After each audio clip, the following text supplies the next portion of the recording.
प्यारे भाई और बहनों, जीवन की योजनाओं में भी धोखा एक अभिन्न हिस्सा होता है।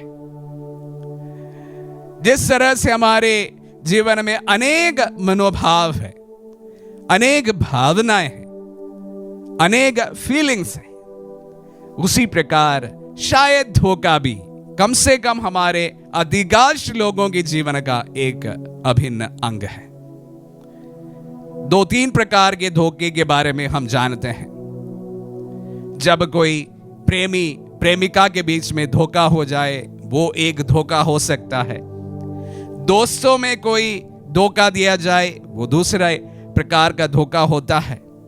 जब फाइनेंशियल पार्टनर्स, बिजनेस पार्टनर्स या इस प्रकार के पार्टनरशिप में जो कार्य आप करते हैं और वहां पर जब आपके साथ धोखा हो जाए, यह भी एक प्रकार के धोखे में गिना जा सकता है। एक और धोखा जो आम है वो सिबलिंग्स के बीच में है, भाई बहनों के बीच में है। जब एक भाई या बहन हमारे परिजनों में कोई हमें धोखा देते हैं। लेकिन इन तमाम चीजों में एक चीज बहुत ही कॉमन है। धोखा ऐसे लोगों से होते हैं जो हमारे बहुत करीबी होते हैं। ऐसा नहीं होता है कि आप रांची में बैठे हैं और मुझे वहां बैठकर धोखा दे, ये शायद संभव नहीं है। आजकल ऑनलाइन फ्रॉड तो है, उसकी जिक्र नहीं कर रहा हूं, लेकिन अधिकांश समय ऐसे धोखे के बारे में हम सुनते हैं जो हमारे बहुत ही करीबी है। जिस प्रकार प्रभु के 12 चेलों में से एक उनके धोखेबाज शिष्य निकला, उसी प्रकार हमारे सगे संबंधी, हमारे यार मित्र, हमारे बिजनेस पार्टनर्स और कभी कभी हमारे जीवन साथी भी हमें धोखा देते हैं। तो इसलिए धोखेबाजी के बारे में बताना शायद जरूरी है। How to cope up with betrayal. हमारे जीवन में जब धोखा हम खा जाते हैं, बहुत तकलीफ वाली होती है, क्योंकि जो घाव हमें देते हैं वो बहुत दूर से नहीं होता है, बहुत पास से होता है। जिनके साथ में हमारा उठना बैठना होता है, उनके साथ में हमारा जीवन चल रहे होते हैं और शायद हमारे जीवन का वो अभिन्न अंग होते हैं। जब ऐसे लोग हमें धोखा देते हैं, जो जख्म होता है वो बहुत गहरा माना जाना चाहिए और ये सूखने में बहुत टाइम लगेगा। तो सर्वप्रथम मैं आप सबों को ये बात से अवगत कराना चाहूंगा कि जिस तरह से आप खुश होते हैं, जिस तरह से आपके जीवन में बीमारियां आती है, जिस तरह से आप एकदम से अपने जीवन में सक्सेस महसूस करते हैं, विजय महसूस करते हैं, उसी प्रकार हो सकता है जैसे हमारे जीवन में बीमारियां आती है, जैसे हमारे जीवन में मृत्यु आ जाती है, जिस प्रकार हमारे जीवन में समस्याएं आ जाती है, उसमें एक समस्या ये भी हो सकता है धोखा। धोखा हमारे जीवन में आने का 4 मुख्य चीजों के बारे में मैंने आप सबों के साथ जिक्र किया। तो जब धोखा खा जाने के बाद में फिर से मैं कहना चाहूंगा, मैं 2 दिन पहले आप सबों के सामने किस प्रकार हम लोग कंफ्यूज्ड माइंड से बाहर निकल सकते हैं उसके बारे में चर्चा की थी। आज मैं कहना चाहूंगा, जिस वक्त हमें मालूम पड़ता है, महसूस होता है कि धोखा हो गया है, एक्सप्रेस योर फीलिंग्स। आपकी भावनाओं को एक्सप्रेस करना बेहद जरूरी है। Express your feelings. इसको दबा के रखने से कुछ नहीं होने वाला है। अगर आपको लग रहा है कि अभी मुझे रो देना चाहिए, रो दीजिए। जिस प्रकार की फीलिंग आपके हैं, उस फीलिंग्स के साथ में आप जीवन जीने की कोशिश कीजिए। कुछ समय ये फीलिंग्स होना जरूरी है।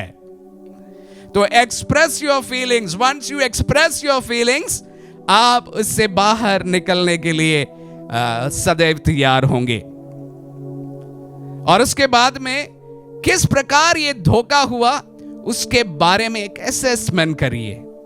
ये कार्य दिमाग से करना चाहिए। पहला जो एक्सप्रेसिंग फीलिंग आपके दिल से होना चाहिए, लेकिन एसेसिंग द सिचुएशन, किस परिस्थितियों में मेरे साथ में धोखेबाजी हुई, उसको दिमाग से कीजिएगा। हो सकता है कोई व्यक्ति आपके साथ में एक्सीडेंटली यूं ही धोखे कर गए हो, और हो सकता है कोई सोची समझी साजिश के वजह से आपको धोखा दे दिए हो या दे रहे हो। दो ही प्रकार के धोखे हो सकते हैं। एक व्यक्ति अचानक बिना सोचे धोखा दे गए, उसका परिस्थितियां बनी और वो धोखा आपको दे गए। दूसरा हो सकता है कि कोई व्यक्ति सोच समझकर आपके पीछे आपको वार कर दिया हो। इस प्रकार दो सिचुएशंस होते हैं, दोनों की प्रतिक्रिया भी अलग होना चाहिए। अगर सोच समझकर कोई आपके साथ में धोखेबाजी कर रहे हैं तो प्यारे भाई और बहनों, उससे दूर होना बहुत जरूरी है। लेकिन अगर कोई ऐसी परिस्थिति बनी और आपको धोखा दे गए हैं, वहां पर क्षमा करने की बहुत ज्यादा गुंजाइश है। तो इसलिए एसेस द सिचुएशन दिमाग से करिएगा। तीसरी बात, कन्फ्रंट द बिट्रेयर। जो आपको धोखा दे गए हैं उन्हें कन्फ्रंट कीजिए, क्योंकि वो आपके बहुत ही करीबी है।